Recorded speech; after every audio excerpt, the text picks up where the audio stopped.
buen día, estimados suscriptores, bienvenidos a otro video más de su canal El Gen Científico. En este nuevo video daremos una resolución a la guía de ingreso a la universidad para la UNAM 2020 en el área de ciencias biológicas, químicas y de la salud. Así que comencemos con la resolución de la guía UNAM 2020. La primera pregunta en la asignatura de química nos dice de la siguiente manera. La especie química, en este caso un ion selenio, nos pide que calculemos cuántos protones, neutrones y electrones posee. Debemos de saber que la notación para el cálculo de protones y electrones y neutrones es la siguiente. X nos representa el elemento químico del cual se esté hablando. Por la parte de arriba nos representarán siempre la masa y por la parte de abajo nos representarán el número atómico. Y por la parte superior derecha siempre nos van a mostrar, en este caso si el elemento químico está en forma de ion, nos tendrán que mostrar la carga de dicho ion. Sabiendo esta notación, podemos entonces calcular los protones, neutrones y electrones que posee un átomo de selenio que está en forma de ion con una carga de -2. Recordemos que la cantidad de protones y la cantidad de electrones nos las va a proporcionar el número atómico de dicho elemento químico. En este caso, su número atómico es de 34. Por lo tanto, debemos de saber que en el núcleo de un átomo de selenio tiene 34 protones. Y en este caso, como este átomo no es neutro, ya que me están dando una carga de -2, quiere decir que ese átomo ha ganado 2 electrones. Si ese átomo fuese neutro, debería de tener la misma carga negativas, tanto positivas, es decir, 34 electrones. Pero en este caso nos indica que ha ganado 2. Así que la cantidad total de electrones será de 36 porque me lo está indicando su carga de ese ion. Ahora, ¿cómo calculamos los neutrones? Debemos de recordar simplemente una formulita que dice que para calcular la cantidad de neutrones a la masa simplemente le tengo que restar el número atómico. En este caso, pues la masa, recordemos, la tenemos en la parte superior izquierda, serían 78, y por la parte de abajo está el número atómico, el cual se le tiene que restar a la masa. Y el número atómico para un átomo de selenio sería de 34. Haciendo esta pequeña resta, nos quedaría un total de 44.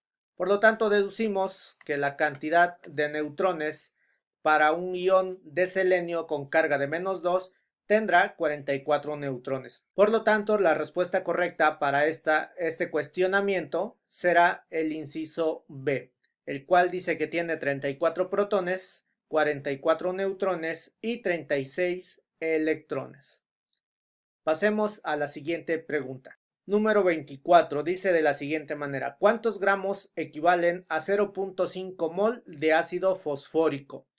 Para poder responder esta pregunta, lo único que necesitamos recordar es la fórmula para el cálculo de número de mol. Recordemos que el número de mol se calcula simplemente dividiendo la masa del compuesto que yo esté manejando entre su masa molecular o comúnmente llamada como peso molecular. Si analizamos el problema, podemos darnos cuenta que el número de moles ya nos los está dando el problema y el peso molecular o la masa molecular la tendremos que sacar sumando sus masas atómicas de los elementos que participan en el compuesto. Y despejando la incógnita de gramos, daremos solución a este problema. Así que debemos de realizar un simple despeje. Si lo de abajo está dividiendo a gramos, del otro lado va a pasar multiplicando. La fórmula despejada me quedaría de la siguiente manera: tengo gramos, que será igual al número de mol multiplicado por la masa molecular o el peso molecular de la sustancia que esté manejando. Sustituyendo valores tendríamos lo siguiente: los gramos va a ser igual al número de mol, que serían 0.5 moles, multiplicado por la masa molecular o el peso molecular. ¿De dónde sacamos ese valor? Dijimos que vamos a sumar las masas atómicas de los elementos que participen en mi compuesto. En mi molécula participa el hidrógeno, el fósforo y el oxígeno. La masa de un átomo de hidrógeno es de 1, la masa de un átomo de fósforo es de 31 y la masa de un átomo de oxígeno es de 16. Lo vamos a multiplicar por la cantidad total de átomos que se encuentren en esta molécula. Así que tengo 3 átomos de hidrógeno, tengo un solo átomo de fósforo y tengo 4 átomos de oxígeno.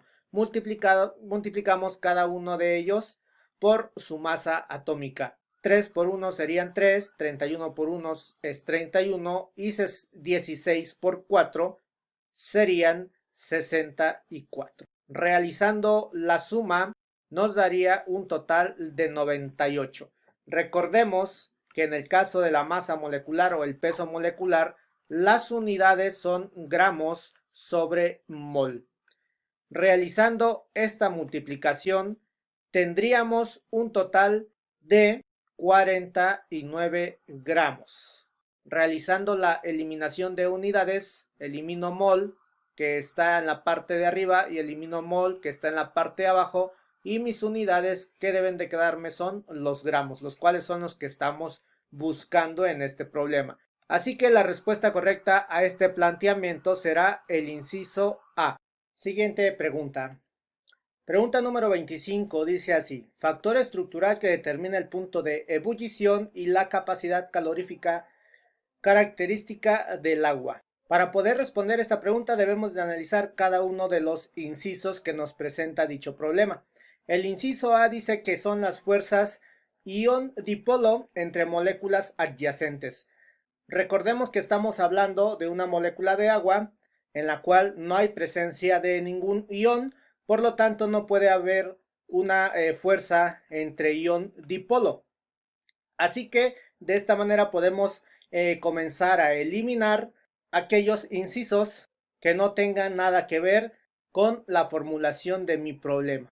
El inciso C nos dice que estas características se dan por la distancia de separación entre moléculas contiguas.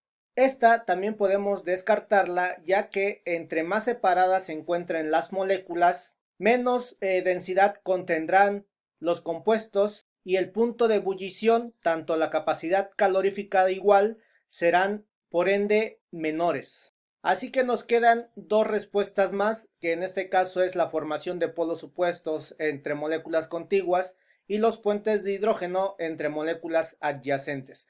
Recordemos que los puentes de hidrógeno son fuerzas de atracción entre moléculas y se dan porque en la molécula del agua existen polos opuestos, polos positivos y polos negativos. Por eso se dice que la molécula del agua es una sustancia polar. Por lo tanto, la respuesta correcta para esta pregunta sería el inciso D. Los puentes de hidrógeno, que son fuerzas de atracción entre moléculas, le proporciona estas características al agua, la cual es el punto de ebullición y capacidad calorífica específicas de dicha sustancia. Siguiente pregunta, número 26. Dice de la siguiente manera: sustancias que al estar en disolución donan protones. Para darle solución a esta pregunta debemos de recordar la teoría ácido-base de Bronsted y Lowry, la cual dice que una sustancia en disolución acuosa se considera ácido cuando dona protones o se considera base cuando acepta dichos protones. Recordando esos postulados, podemos afirmar que la respuesta correcta para esta pregunta es el inciso B, ya que los ácidos son los únicos que van a poder donar protones en disolución acuosa. En el caso de las bases, estas bases van a ser las receptoras de estos protones liberados por estos ácidos. Pregunta número 27 dice: al mezclar 100 gramos de una disolución de cloruro de sodio al 15% en masa con 200 gramos de otra disolución del mismo compuesto, cloruro de sodio, pero ahora al 25% en masa, el problema nos requiere que calculemos cuál será la concentración al mezclar dichas soluciones. Para ello necesitamos utilizar una pequeña formulita, la cual es el porcentaje masa-masa. Recordemos que el porcentaje masa-masa se calcula dividiendo la masa del soluto la masa del soluto entre la masa de la solución. Y todo esto lo multiplicamos por 100 porque dijimos que es un porcentaje. Analizando el problema, yo tengo dos sustancias. Tengo dos disoluciones. Una disolución es de 100 gramos y la otra solución es de 200 gramos. Podemos realizar lo siguiente, podemos comenzar a sustituir los valores en mi fórmula. Tengo 100 gramos de una disolución más 200 gramos de la otra. En total, la masa de estos dos me daría el total de la solución, que en este caso es la masa total de 300 gramos. Y sabemos que la disolución de 100 gramos se encuentra al 15%. 15% quiere decir que están disueltos solamente 15 gramos en 100 gramos de solvente. Eso me indica ese porcentaje, por lo tanto tengo 15 gramos en estos 100 gramos, ¿ok? Esos serán 15 gramos de mi soluto.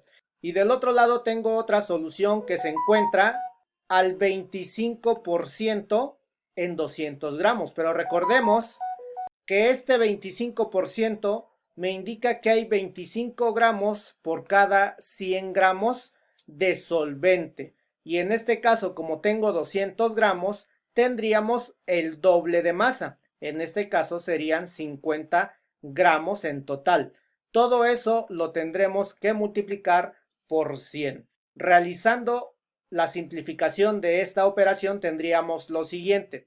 Tengo 50 gramos de la disolución de 200 gramos, que está al 25%, y le voy a sumar los 15 gramos de esta solución de 100 gramos, que estaba al 15%, y me daría un total de 65 gramos de masa del soluto, entre el total de la masa de mi solución, que en este caso son 300 gramos. Y todo eso lo multiplicamos por 100. Haciendo todo ese cálculo, el valor que nos saldría sería de 21.7% aproximadamente. Así que la solución para este problema será el inciso B. 21.7% será la nueva concentración cuando yo mezcle estas dos disoluciones con diferente concentración en masa. Pasemos a la siguiente pregunta. Número 28 dice de la siguiente manera: en la siguiente reacción de combustión, los átomos de, puede ser carbono, oxígeno o hidrógeno, se oxidan y se reducen los átomos de, igual puede ser carbono, oxígeno o hidrógeno. ¿Qué necesitamos hacer aquí? Necesitamos asignar números de oxidación. Una regla para asignar números de oxidación dice que cuando un elemento químico se encuentre en estado puro sin combinar, su estado de oxidación será de 0. Por lo tanto, el oxígeno molecular, el cual se encuentra solo, su número de oxidación será 0. Para el caso del metano, el número de oxidación para el hidrógeno es de +1 y en el caso del carbono es de -4. Para el dióxido de carbono, el número de oxidación del oxígeno es -2 y el del carbono es +4. Y para la molécula del agua, el número de oxidación del oxígeno es -2 y el del hidrógeno es +1. Con esta asignación de números de oxidación podemos darnos cuenta quiénes cambian su número de oxidación. En el caso del carbono, cuando formaba el metano, su número de oxidación era de -4 y posteriormente cambió su estado de oxidación a +4. Y en el caso del oxígeno, cambió de un estado de oxidación 0 a un estado de oxidación de -2, tanto cuando formó el dióxido de carbono como cuando formó la molécula del agua. Observando sus números de oxidación puedo darme cuenta que el carbono pasó a un estado más positivo, por lo tanto deducimos que este elemento se oxida, y en el caso del oxígeno cambió a un estado de oxidación más negativo, por lo tanto este elemento químico se reduce. De esta manera podemos afirmar que la respuesta correcta para este problema será el inciso D, ya que el carbono es el que se oxida, nos pregunta el problema, y en los átomos de oxígeno son los que se reducen. Así que la opción correcta sería la D. Pasemos a la siguiente pregunta. Número 29 dice así: ¿cuál de las siguientes reacciones químicas favorece la formación de la lluvia ácida? Para ello nos está pidiendo cuál reacción química contiene un compuesto que sea ácido y que favorezca la lluvia ácida. Así que podemos comenzar a descartar aquellos compuestos, aquellas reacciones, aquellas ecuaciones químicas que en los productos no contengan ningún compuesto ácido. Y en el caso del inciso A podemos descartarlo, ya que estos dos productos que se generan no son ácidos, sino que son iones, partículas cargadas tanto positiva y negativamente. En el caso del inciso C, también lo podemos descartar, ya que tenemos un gas, el oxígeno, y tenemos un óxido, el cual es el óxido de nitrógeno. Y en la parte de abajo tenemos también el inciso D, que nos da como producto el amoníaco, el cual es un hidruro. Así que la única opción viable para darle solución a este problema sería el inciso B, ya que en este inciso el producto que se está formando es el ácido carbónico. Recordemos que los ácidos, su función química se identifica de la siguiente manera: deben de contener un hidrógeno en la parte inicial, la parte izquierda. En la parte del medio debe de haber un no metal, que en este caso es el carbono, y en la parte final del lado derecho deben de ir unidos a un oxígeno. Así que si observamos esta estructura, pues es parecida a la del ácido carbónico. Pasemos a la siguiente pregunta. La pregunta dice de la siguiente manera: el siguiente carbohidrato se clasifica como. Para poder responder esta pregunta debemos de recordar que los carbohidratos tienen dos clasificaciones importantes, las cuales una de ellas es en base al número de carbonos que contenga su cadena hidrocarbonada. Pueden ser monosacáridos, disacáridos o polisacáridos. O la otra clasificación importante es en base al grupo funcional que presenten en su estructura. Por lo tanto, podemos observar dos diferentes carbohidratos en la parte izquierda de la pantalla. Lo que está marcado en azul es un grupo funcional llamado aldehído, y en el caso de lo que está aquí en color naranja es el grupo funcional cetona. Así que la otra clasificación se basa en estos grupos funcionales, y aparte de ello también se toman en cuenta los números de carbonos que contenga la cadena del carbohidrato. Y en este caso podemos enumerar esta cadena que tenemos aquí como problema. Aquí sería el número 1, en esta parte, en este cruce tendríamos otro carbono, en este otro cruce tendríamos el tercero, y en la parte final tendríamos el cuarto carbono. Y recordemos que el prefijo para 4 es tetra, ¿ok? Y si observamos el grupo funcional que contiene este carbohidrato, este glúcido, podemos decir que es un grupo funcional aldehído. Entonces, en base a las respuestas podemos eliminar aquellas que tengan el grupo cetona, porque este compuesto, este carbohidrato, no contiene mi grupo cetona. Así que podemos eliminar tanto el inciso B, que sería la cetotriosa, y también podemos eliminar el inciso C, el cual es la cetotetrosa. Y solamente nos quedarían dos posibles respuestas. En el inciso A tenemos la aldotriosa, y en el inciso C tenemos a la aldotetrosa. Y recordemos que mencioné que para cuando tienes 4 carbonos, el prefijo es de tetra, el cual refleja la cantidad de carbonos que tiene mi cadena hidrocarbonada de este glúcido. Así que la respuesta correcta para esta pregunta será el inciso C, aldotetrosa. Aldo, recuerden, es por el grupo aldehído. Tetro o tetra es porque tiene 4 carbonos en su cadena principal, 1, 2, 3, 4 carbonos. Y osa, esa es la terminación que se le da a los glúcidos. Pasemos a la siguiente pregunta, número 31. La pregunta dice de la siguiente manera: los triglicéridos son un grupo de lípidos caracterizados por tener el grupo funcional, y te da las opciones de los grupos funcionales.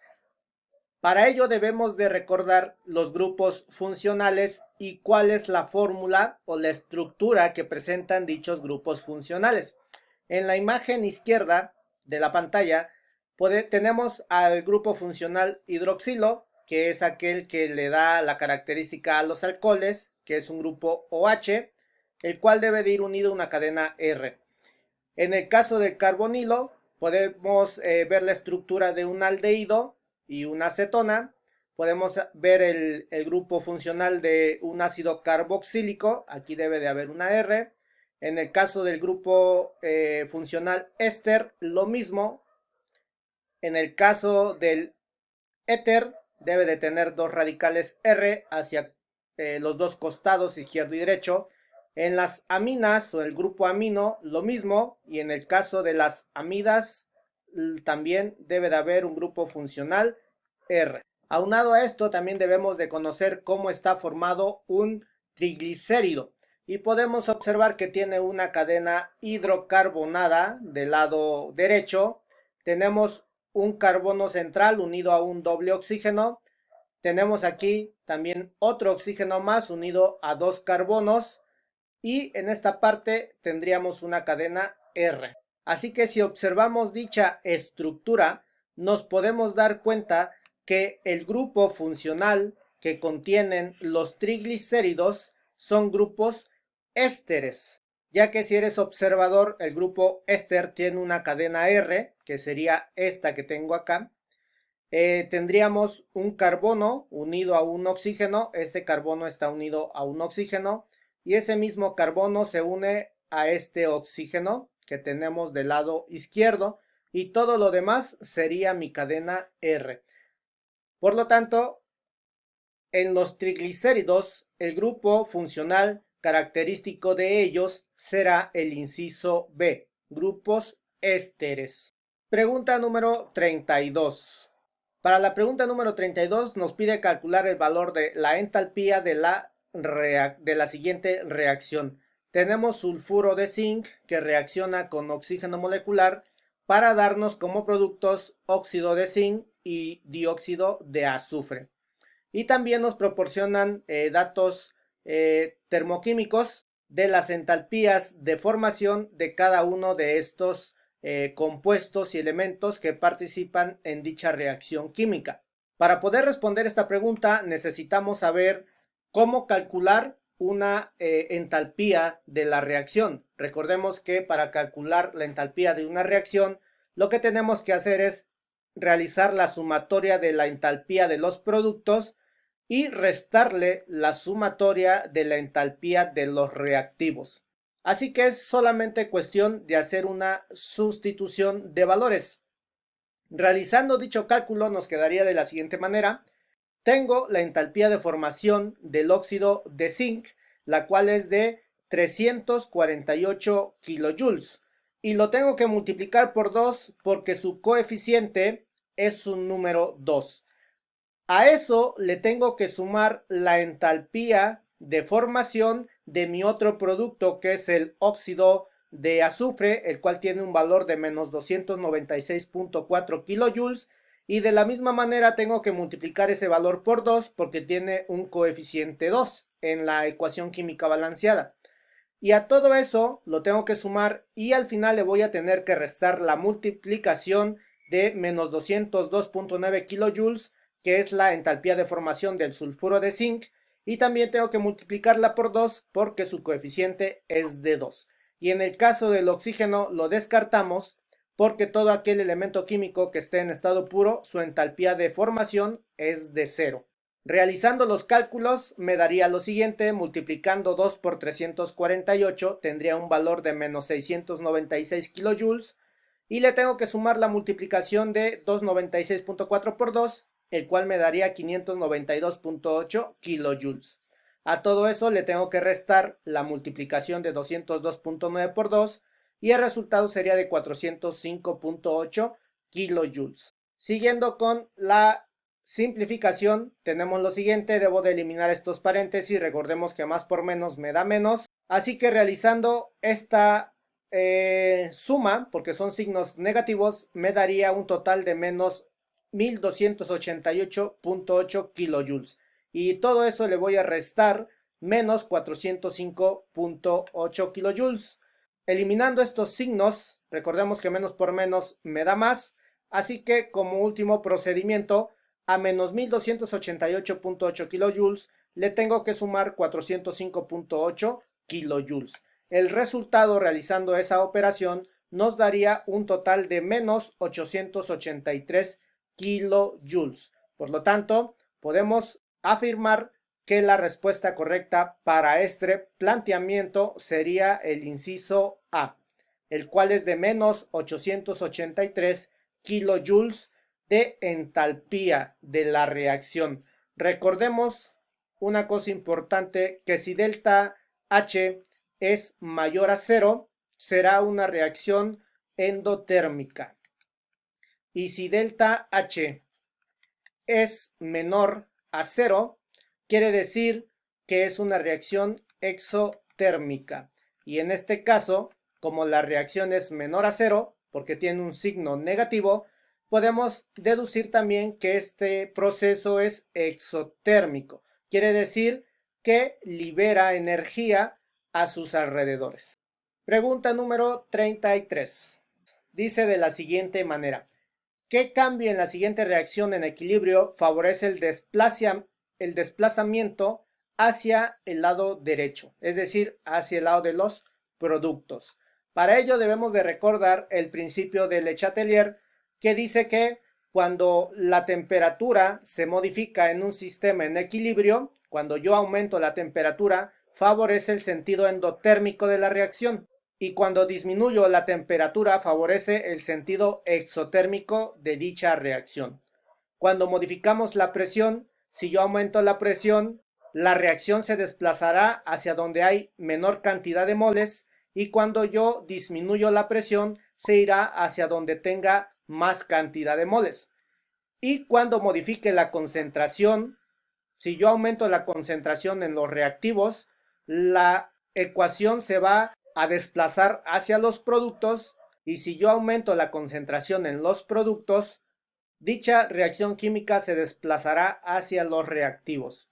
Y caso contrario, si yo disminuyo la concentración en los reactivos, la reacción se desplazará de productos a reactivos, y si yo disminuyo la concentración en los productos, se desplazará de reactivos a productos. Sabiendo estos términos, podemos comenzar a eliminar las opciones incorrectas. El inciso A dice de la siguiente manera: incrementar la presión del sistema.